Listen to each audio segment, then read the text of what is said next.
பிஸ்மில்லா என்று ஆரம்பம் செய்யுங்கள். நம் பெருமான் ரசூலுல்லாவின் பாதை செல்லுங்கள்.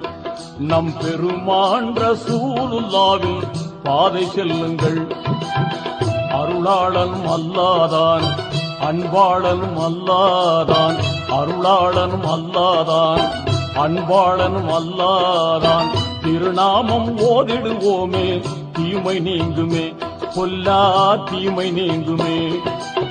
பிஸ்மில்லா என்று ஆரம்பம் செய்யுங்கள்.